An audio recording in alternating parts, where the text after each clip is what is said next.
What's going on, guys? I'm here in Mont-Tremblant National Park at the Devil's Falls that you can see behind me here. For those of you that follow me on Instagram, you might recognize this spot from last fall. I came here and took some shots, one specifically from here, which I'm not quite satisfied with, and another one further down the river earlier in that morning when there was still some fog and it was just beautiful. But now I'm back because I want to redo. Man, the bugs are ferocious. They're killing me. And they're huge too. All right, so like I was saying, I'm here to redo this shot here.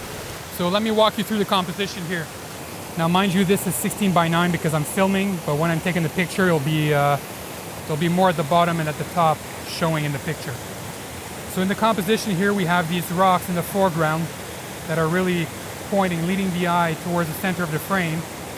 And same thing here, we have this water flowing, and once I do a long exposure and capture the movement of this water, you will see it will lead your eye towards the middle of the frame and back of the background where the waterfall lands.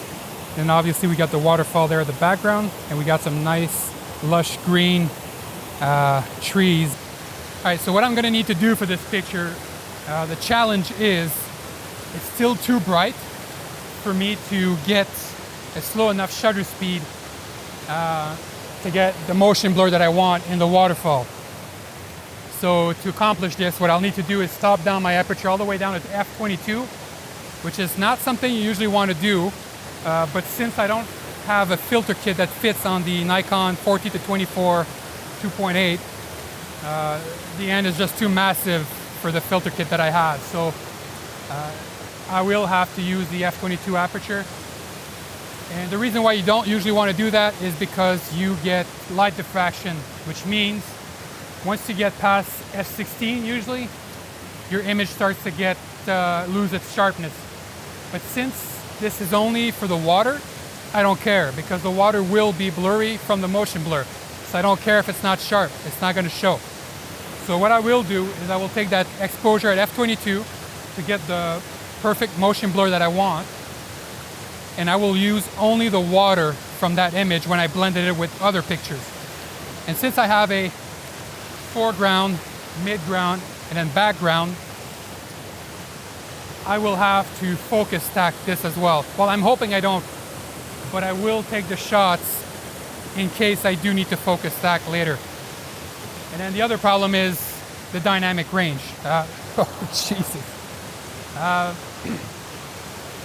Despite the fact that it's cloudy, it is much brighter at the top of the waterfall than it is down here.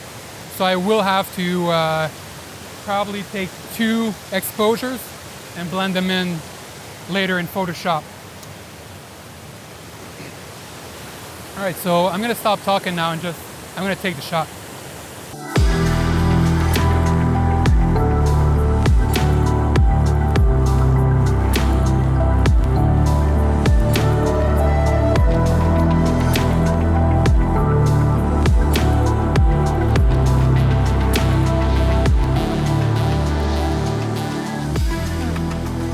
Alright guys, this is it for this video. I hope you enjoyed this little photo adventure.